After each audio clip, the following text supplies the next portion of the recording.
Amen. Gloire à Dieu. Seigneur, merci pour ta parole. Merci que tu nous bénis au nom de Christ de Nazareth. Amen. Amen.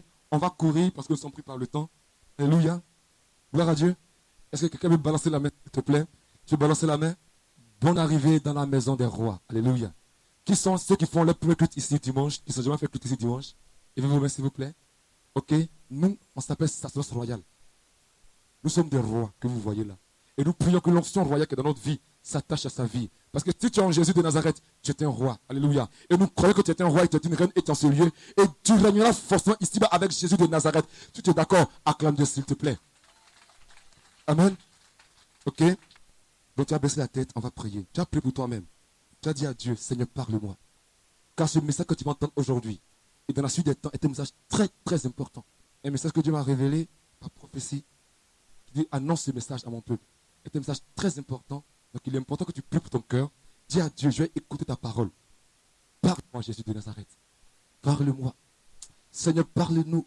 Nous écoutons, pas des rois. Parle-nous. Nous écoutons, Saint-Esprit de Dieu. Parle-nous, oh Adonai Dieu. Nous écoutons. Seigneur, merci, car tu nous as parlé. Merci, car tu nous as enseigné ta parole au nom de Christ de Nazareth. Amen. Amen, gloire à Dieu. Est-ce qu'on peut balancer les mains, s'il vous plaît? Amen. Ça peut aller? Amen. Ok. On va débuter aujourd'hui une série d'enseignements qui va nous prendre au minimum 1 an. Alléluia. Nous sommes le quantième aujourd'hui, le 17 août 2014. Au minimum, on aura fini le 17 août 2015. Vous savez, dans la vie d'un enfant de Dieu, tous les enseignements n'ont pas la même importance. Alléluia. Quand Israël est sorti d'Égypte, qui sont dans le désert, quand Jésus a pris la place, la première chose qu'il a fait, il a circoncis les enfants d'Israël. Si tu n'es pas circoncis spirituellement, tu ne peux pas entrer dans ta bénédiction. Gloire à Dieu. Donc il est important pour un enfant de Dieu que son cœur soit circoncis. Et cet enseignement est un enseignement de circoncision de ton cœur. Amen. Le thème qu'on va développer pendant cette période, c'est le thème qui s'intitule Cœur de roi. Alléluia. Pourquoi cœur de roi? Parce que la Bible déclare en Genèse 1, verset 26, créant l'homme à notre image, selon notre ressemblance. But Dieu, on crée une personne, on crée un homme, une femme, c'est la domination. Alléluia. Dieu te crée pour le règne et pour l'influence. Amen. Pour te créer pour le règne et pour l'influence. Le but de Dieu, en mettant ce roi au monde, ce n'est pas qu'il soit influencé par la pauvreté, qu'il soit influencé par l'Ebola, mais que lui, il influence. Donc toute personne, tout enfant de Dieu qui ne domine pas est un péché. Parce que péché, c'est rater le but pour lequel tu es né. Alléluia. Gloire à Dieu. Péché, c'est pécard, qui veut dire rater le but. Donc si le but pour lequel tu as créé, tu ne l'accomplis pas, tu es en train de pécher. Amen. Dieu crée une personne pour dominer. Donc Dieu crée une personne pour dominer, pour influencer, pour régner. Alléluia. Et donc si tu n'influences pas, tu ne règnes pas, il y a un problème. Gloire à Dieu. En Psaume 62, Dieu dit, ton Dieu ordonne que tu sois puissant. Donc être puissant est un commandement divin. Il dit ordre, c'est un ordre, n'est-ce pas? Ton Dieu ordonne que tu sois puissant. Alléluia. Donc je dis donc la domination est un commandement divin. Et Jésus dit quoi? Jésus dit, vous êtes le sel de la terre. Et quoi encore? La lumière du monde. Mais quand Jésus prend l'exemple du sel et de la lumière, il ne prend que l'exemple de deux personnes qui influencent. Qu'est-ce que le sel? Le sel. Essaie de manger sans sel, tu vas voir que mon frère, il y a viande, il y a quoi encore? Il y a tout. Mais quand il n'y a pas de sel, c'est pas doux. Et le sel donne la saveur aux choses. Donc le sel influence une sauce, n'est-ce pas? Il donne la saveur. Donc quand Jésus dit, tu as le sel de quelque chose de la terre, il veut donc dire une chose simple. Dans ton entreprise, quand tu n'es pas là, on sait que tu n'es pas là. Une certaine influence, une certaine capacité. Lorsque tu es dans un lieu, quand tu n'es pas là, on remarque que tu n'es pas là. Quand tu es là, tu es discret. Mais quand tu n'es pas là, on remarque que tu n'es pas là. Le sel influence. Le sel empêche la décomposition de la nourriture. N'est-ce pas? Avant, il n'y a pas de climat, il n'y a pas de frigo. Ils prennent la viande, ils l'assaisonnent. Et quand ils mettent le sel dans la viande, ils sont certains que pendant une semaine, Aucune chenille, même s'il a gros cœur, il ne peut pas tomber dans la viande sale. Il ne peut pas.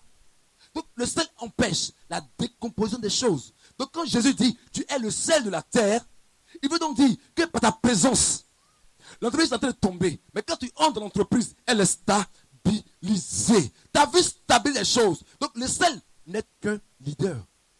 Donc quand il dit tu es le sel de la terre, il dit tu es leader. Tu es un roi. Amen. Il dit tu es la lumière du monde. La lumière influence, mais à distance. Le sel, c'est pour le contact. La lumière, c'est à distance qu'elle influence. Elle est ténèbre. Quand tu veux sortir, tu ne vois pas clair, n'est-ce pas? Quand il y a la lumière, ça éclaire ton chemin. Et tu vois clair, n'est-ce pas? Donc, la lumière influence, elle donne la clarté aux hommes. Le sel empêche la décomposition des choses. Les deux sont des leaders. Donc, quand Jésus dit tu es la lumière du monde et le sel de la terre, il veut donc dire une chose. Bien-aimé, tu es né pour influencer, pour régner là où tu es. Alléluia. Quand je parle de roi, je n'ai pas dit être président. C'est être dans un domaine où tu as de l'influence, tu es excellent. On dit le roi Pelé, n'est-ce pas? Dans le domaine du football, c'est comme un royaume. Et dans ce domaine-là, il est influent. Donc le cœur de Dieu, c'est que toute personne arrive au sommet, à influencer, à impacter son environnement. Alléluia. Gloire à Dieu. Est-ce qu'un ensemble? Est-ce qu'on peut balancer les mains, s'il vous plaît? Ok. Et donc, étant donné que c'est le cas, mais on constate que les chrétiens prient, ils jeûnent, et puis ils n'arrivent pas à influencer. Pourquoi? Parce que pour être roi, il faut un cœur pour régner. C'est ton cœur qui te permet de régner. Alléluia. Et je vais vous faire comprendre un passage, s'il vous plaît. Amen. Donc, Psaume 68, verset 28 disait que ton Dieu ordonne que tu sois puissant. Amen. Pour régner, c'est le cœur qui t'amène au trône. Alléluia. Vous savez, dans la vie des personnes, voilà ce qu'on fait souvent. Et vous allez voir que beaucoup de personnes commettent cette erreur. Amen. Qu'est-ce qui se passe? Dans la vie, les gens développent leurs dons, leurs talents, mais ils ne travaillent pas leur caractère, leur cœur. Or, le cœur, dans la Bible, dans la vie, une chose se passe. Beaucoup d'hommes travaillent leurs dons, leurs talents, mais ne travaillent pas leur caractère, leur cœur. Alléluia. En Acte 13, prenons vos Bibles dans Acte 13, verset 22.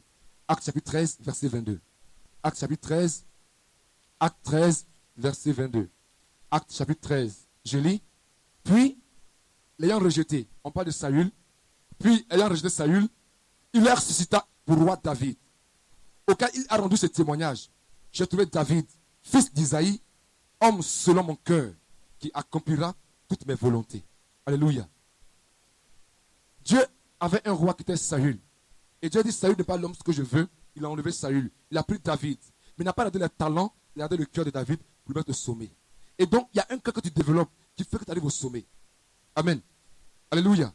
Il y a un cœur que tu développes. Quand Dieu a pris David, il n'a pas de ses talents. Il dit, l'homme regarde à ce qu'il frappe aux yeux. Dieu regarde au cœur. Et donc, si tu veux monter, être élevé, te marier, être prospère dans la vie, il est important de développer les talents. Mais il est encore mieux de développer ton cœur. Vous savez, dans la vie, les talents d'une personne l'amène au sommet. Quand on parle de Drogba Didier, c'est ce talent de buteur qui fait de lui un grand joueur, n'est-ce pas? Quand on parle d'une personne comme Constance, Onel Mala, ce sont les talents de chant, la voix, la technique vocale qui font d'eux des hommes élevés. La Bible dit, si tu as un homme habile dans ce qu'il fait, il s'assoit auprès des rois. Donc quand tu développes tes talents, c'est bien. Ça t'amène au sommet. Tu grandis. Mais tout le monde vient vers toi à cause de ton don. Est-ce que nous suivons? Tu prends une entreprise qui est excellente dans certains produits. Autrement, si ton produit est de qualité, tout le monde va l'acheter, ça, n'est-ce pas? Même on est ensemble ici. Si tu prends un Shintok et puis un Samsung, frère, si tu as l'argent, tu vas prendre quoi? Le Samsung, parce qu'il est de meilleure qualité. Donc la qualité, le talent, le don, la capacité exceptionnelle du produit fait qu'il est au sommet. N'est-ce pas? Donc si tu as des qualités, tu es talentueux, tu es au sommet. Il n'y a pas de problème à ce niveau. Mais pour rester au sommet, il faut le caractère, il faut le cœur. Ton talent te monte au sommet, ton caractère te protège au sommet. Et des personnes ont le talent, mais ils n'ont pas le caractère. Donc quand ils arrivent au sommet, ils tombent. Dans la Bible, on prend une personne comme Samson. Samson est une personne, c'est Dieu qui est descendu. Pour dire à sa mère, tu vas avoir un enfant. Et cet enfant-là, il va libérer Israël. Il va commencer à libérer Israël. Amen. Abraham, quand tu prends une personne comme David, on dit David est un vaillant guerrier, n'est-ce pas? David a combattu Goliath. On dit c'est un vaillant guerrier. Mais devant Samson, David était petit. Mais David est chef d'une armée. Mais Samson n'est pas chef d'une armée. Lui-même, il est l'armée. Lui se levait en guerre contre les Philistins. Et puis il a détruit eux tous. Puissante onction. Mais il est tombé pourquoi? Il n'a pas le caractère. Tu peux être extraordinaire. Regardez bien dans le football, dans le monde. Des grands footballeurs, ils sont excellents. Mais à cause du caractère, ils tombent. Prenez Ronaldinho. C'est un grand footballeur. Mais il n'a pas le caractère. Alors, il tombe facilement. Tu prends une personne, il est extraordinaire, il est fort. Il connaît un papier. On dit qu'il est ministre de l'économie. Mais il a un mauvais caractère. C'est un voleur. Il va voler, il va en prison. Donc ton caractère est important qu'il te protège quand tu arrives au sommet. Et plus tu es au sommet, plus tu es tenté. Il y a des gens, le foyer est détruit à cause du caractère. Il était au Koweït, ça allait bien chez lui et sa femme. Mon frère, c'est 150 000 francs, ça va bien chez eux. Pourquoi? Parce qu'il voit les filles du Koweït seulement. Mais quand un matin, il devient multimillionnaire, automatiquement, c'est les Miss Côte d'Ivoire qui l'appellent. Alors il n'a pas le caractère et son foyer est détruit. Ce n'est pas l'argent qui a détruit son foyer, c'est son caractère qui l'a détruit. Je prie que ton caractère soit un caractère divin. C'est pourquoi travaille ton caractère. Car c'est lui qui détermine ta vie. Des gens ne peuvent pas être montés parce que, à cause de caractère, Dieu est obligé de les garder au secret.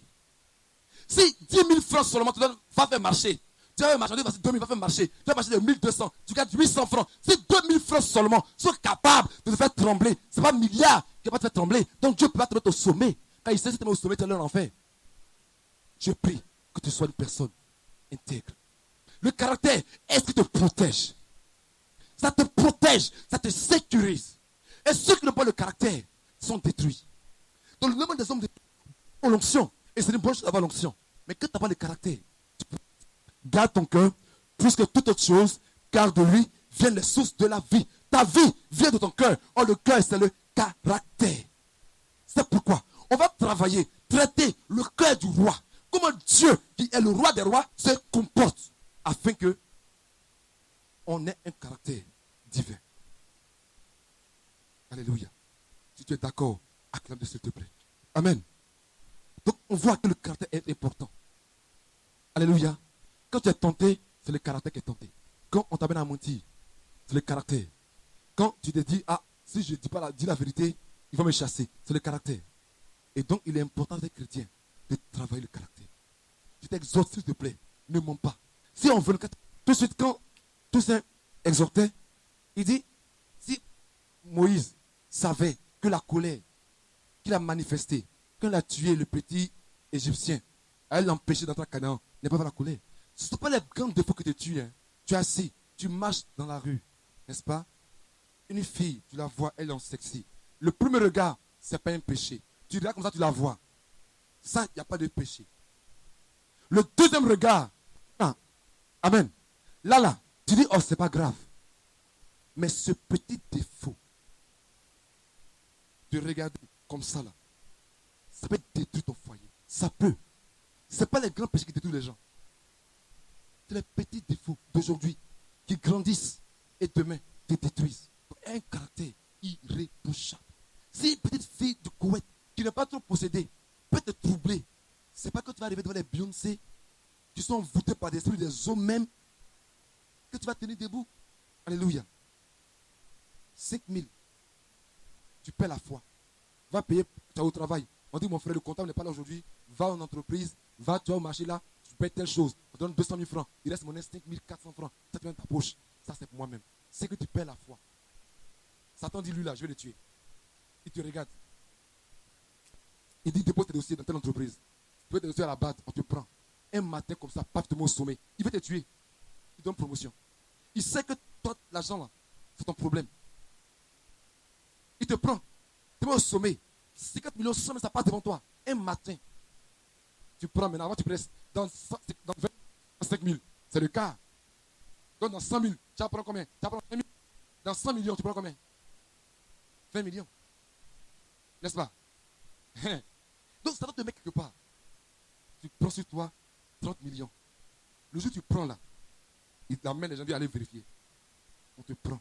Or, toi qui avais une grande destinée, ton caractère t'a détruit. Et donc pendant toute cette période, l'argent est bon. Quel l'argent n'est pas bon? L'argent n'est pas mauvais. C'est l'amour d'argent qui est mauvais.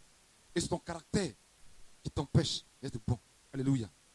Et donc, étant donné que le caractère est la source de notre destinée, quelqu'un a dit, une action répétée produit l'habitude. L'habitude forge le caractère.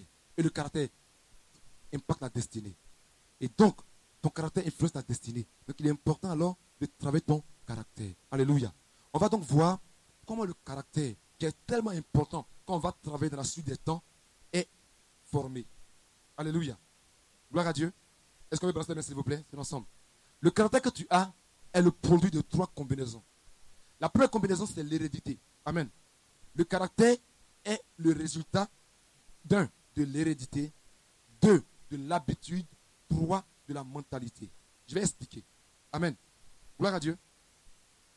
Première chose, c'est quoi? Le caractère est le résultat de quoi? L'hérédité. C'est quoi l'hérédité? Ça veut dire, il vient du sang. Tu es né chez quelqu'un, n'est-ce pas? Ton papa est bêté.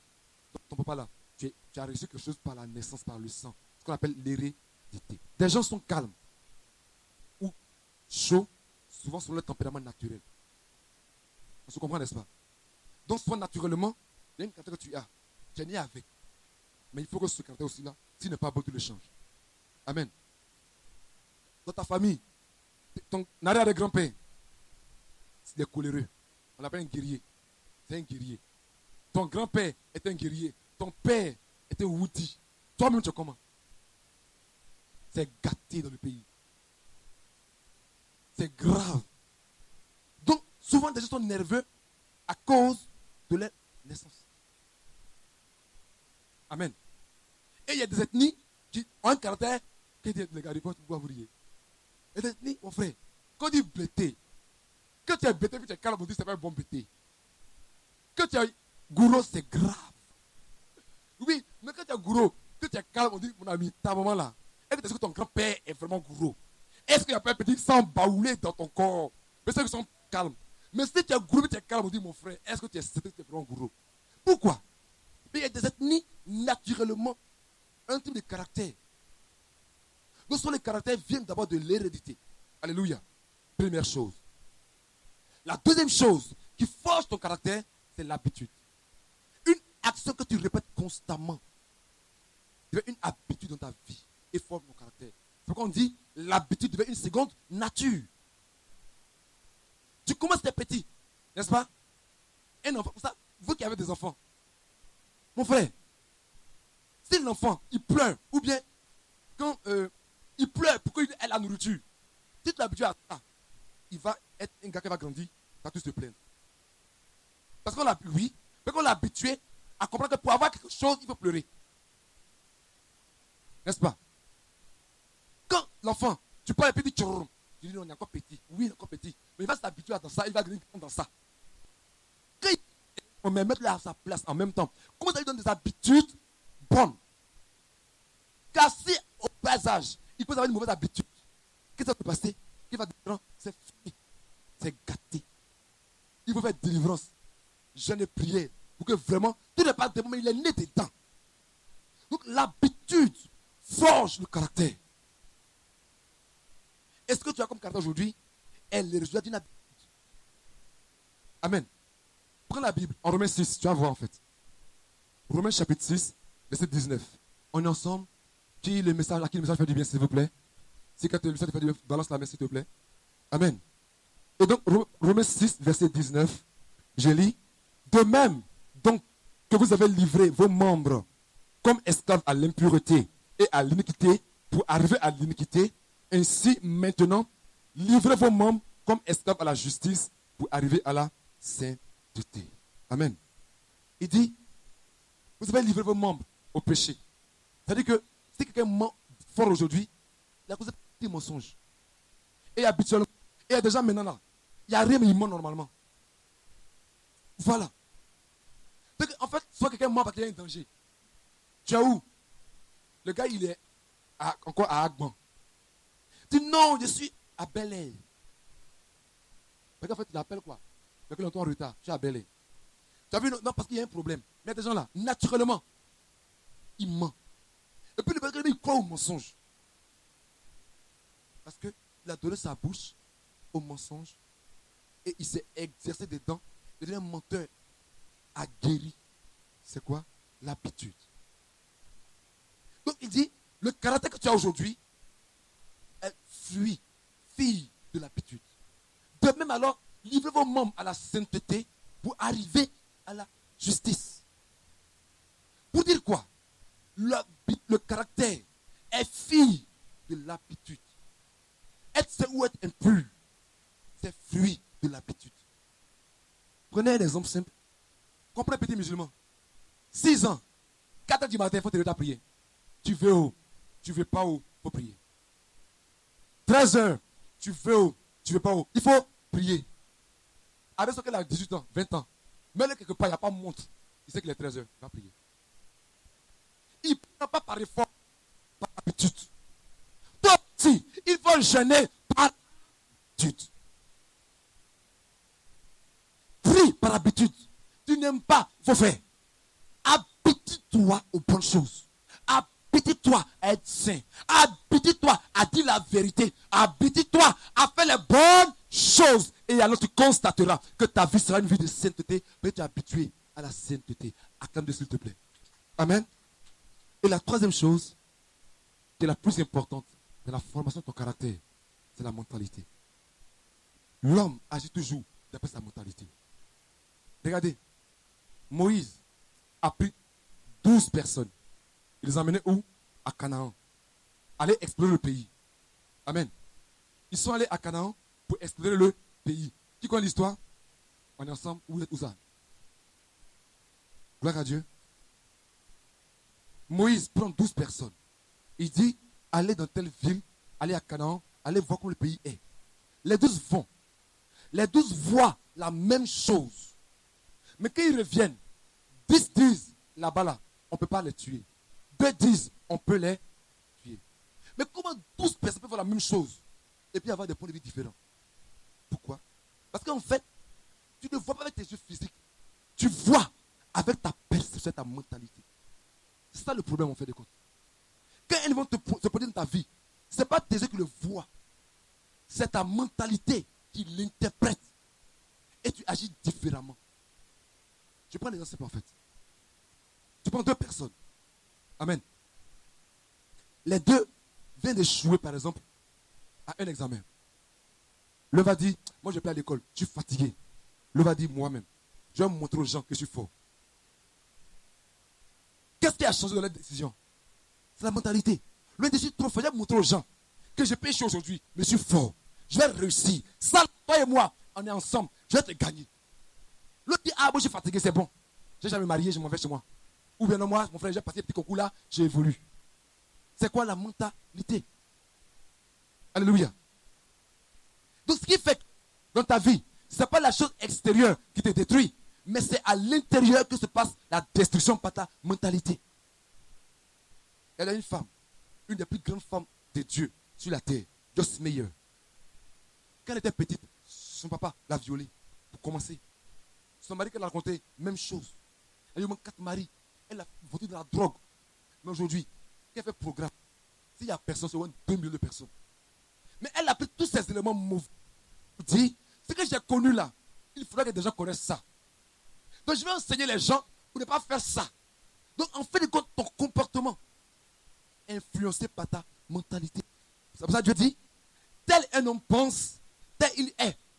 Donc pour changer de vie, change de mentalité. C'est pour ça que Dieu dit en Romains 12, verset 2, soyez transformés par le renouvellement de votre intelligence pour que vous discerniez quelle est la volonté de Dieu, ce qui est bon, agréable et parfait. La mentalité détermine ta destinée. Alléluia. Je vais finir pour vous donner un exemple simple pour que vous compreniez quelque chose. Dans les temps anciens, il y avait les bateaux, n'est-ce pas? Il n'y avait pas de moteur. Amen. Il n'y a pas de moteur. Donc les bateaux allaient par le vent qui les conduisait. Mais vous voyez sur la mer, par exemple, 2 bateaux. Le même vent les pousse. L'un va à droite, l'autre va à gauche. Si c'est le vent qui détermine la destination, ils ont la même destination. Mais en fait, le vent peut te souffler. Mais c'est le bateau qui détermine là où il va. Il peut y avoir dans ta vie des situations difficiles. Mais elle ne détermine pas où tu vas. C'est toi-même qui détermine si tu veux réussir ou échouer. Vers où tu es parti. Tout dépend de toi. Les grands hommes qui ont réussi dans la vie ont connu des échecs terribles. Ils ont pris l'échec pour en faire la clé de la réussite. On dit que quoi? Le perdant trouve des causes, des raisons pour ne pas faire. Le vainqueur trouve des solutions là où il y a des problèmes. Ce n'est pas la situation, la crise de la Côte d'Ivoire, ce n'est pas le chômage, ce n'est pas le comportement de tes beaux-parents qui détermine ta situation actuelle. C'est ta mentalité. Ceci est l'introduction du message qu'on va traiter la suite des temps. Je te dis, s'il te plaît, si tu veux changer de vie, change de mentalité, change ton caractère. Le caractère d'une personne est la fondation sur laquelle elle est bâtie.